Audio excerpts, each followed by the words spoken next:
the average American has around $38,000 in personal debt, not counting home mortgages. 1 in 10 Americans think that they'll be in debt forever. Even after the horrible debt crisis of 2008, the cycle of borrowing to buy and then borrowing again has returned in full force for many. And I know if I ask the average person what do they think about debt, they're going to tell me it's a bad thing. But in this video, I want to light a fire under you to motivate you as strongly as possible to get yourself out of debt and to make it a financial priority for you.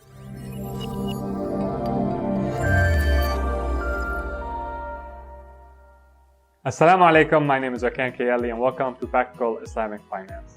Before I start, by law, I have to tell you to like and subscribe. Sorry, it's YouTube law, I have to do it. No, seriously, it really helps if you do, so I appreciate your support. On the topic of getting out of debt, I would be remiss not to mention fundmebff.com, the company I started, which is helping people in the United States get out of interest-bearing loans and replace them with income-based funding that is not a loan. Basically, the person receives funding and in return, they commit a fixed percentage of their income for a fixed period of time. The benefits of this are that a person's payments are always designed to stay affordable, and they have greater financial resilience to go through any financial difficulties, and they gain an agent in BFF that is looking out for their financial well-being, because after all, we can only do well if you're doing well. So check us out at fundmebff.com. Applying is free, it doesn't affect your credit score, and if you qualify, you can receive funding that you can use for basically anything, including getting out of debt and paying off any interest-bearing loans you may have. The benefits of getting out of debt are many. Here are 5 of my favorite benefits to getting out of debt. The first is that it enables you to enjoy all of the money that you earn. Allowing interest to accumulate on your debt is the financial equivalent to burning your own money. And what do I mean by this?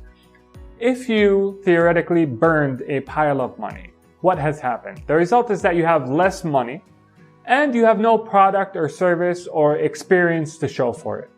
And similarly, when you're getting charged interest, you're having less money as a result, and you have no product, service, or experience to show for it. If you're being charged $50 or $100 or $200 or $1,000 in interest every month, that's money that you're losing without enjoying. You're losing this money that you're working really hard to earn without any product, service, or experience or investment to show for it. Getting yourself out of debt will allow you to enjoy all of the money that you work so hard to earn.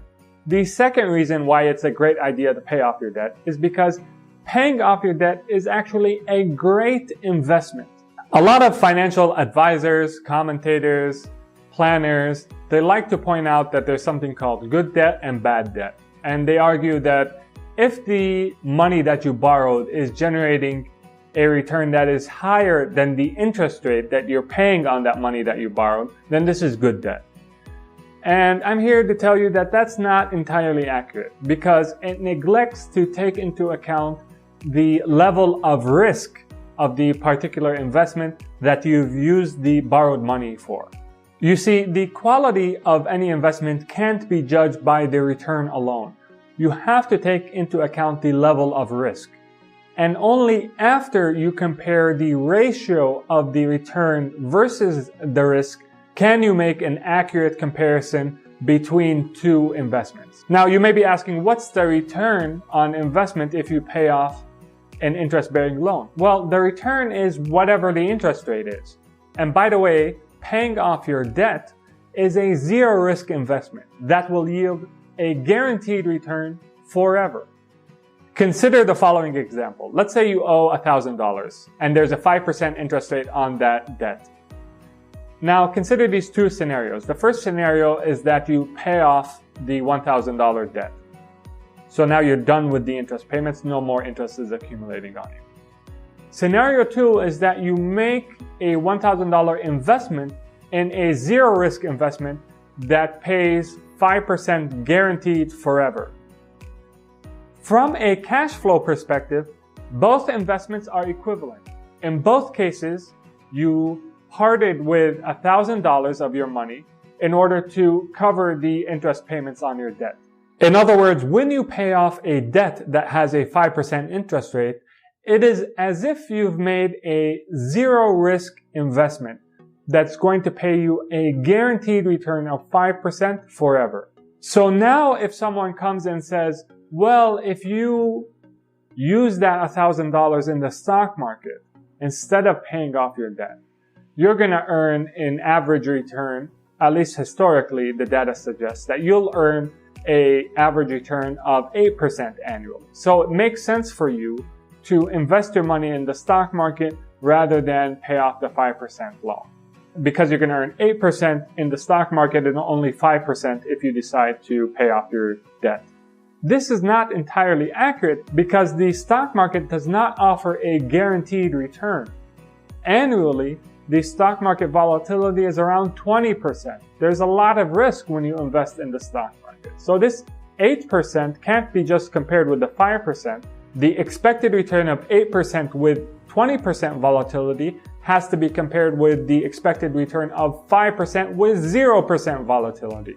Only when you take in risk along with return can you make an accurate comparison between two investments. Now, when you look to how the market normally values zero risk investments and what returns people normally get from zero risk investments, the closest thing to a zero risk investment that the market offers is a US Treasury bill. And US Treasury bills typically pay around 2%, so basically inflation. So when you're paying off a loan that has an interest rate that is greater than 2%, you're making a zero risk investment that is yielding you a return that is higher than any other zero risk investment available on the market. The third reason why it's a great idea to get yourself out of debt is to enjoy your life more. According to a recent survey, money is the dominant source of stress for 44% of Americans, dramatically outpacing personal relationships at 25% and work at 18%.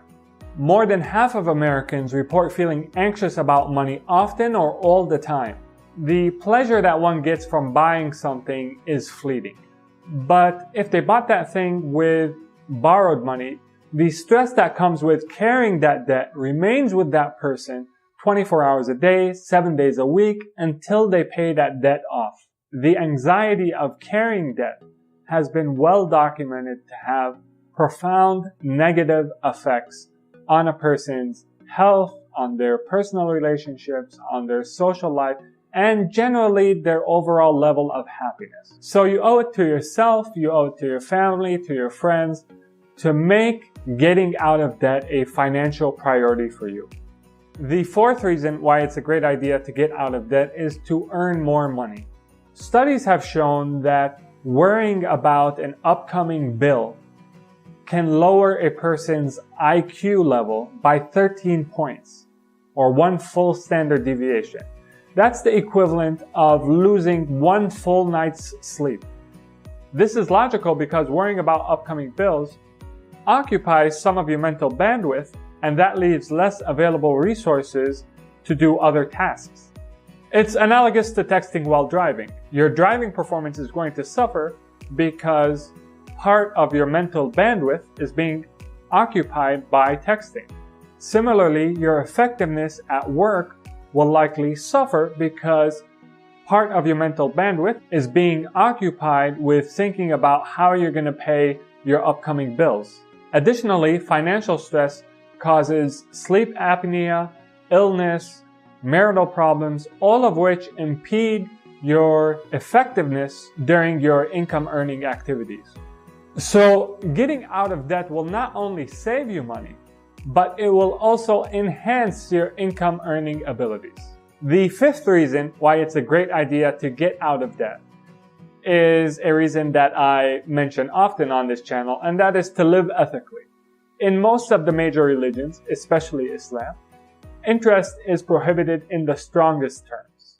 The Prophet, peace be upon him, cursed the person who collects interest, the person who pays it, and the person who writes its contract. And there are multiple other instances in the Quran and the Hadith where interest is prohibited in the strongest of terms. So getting out of debt and stopping your dealing with interest will give you the mental comfort of knowing that you're not engaged in an activity that is strictly prohibited in your religion. Other than refinancing, there are some legitimate reasons why one may need financing. But I encourage you, if you are in a position where you need financing, to avoid interest-bearing loans. They are fundamentally a flawed product. I encourage you instead to consider alternatives such as the income-based funding that FundMe BFF offers. I know this sounds self-serving, but it's what I'm truly convinced with. I hope I've motivated you in this video to rid yourself of debt, live financially free, and most importantly, I hope I've motivated you to take action to rid yourself of any interest-bearing loans that you may have. This has been Practical Islamic Finance. Until next time, take care of yourself. Assalamu alaikum and peace be upon you all.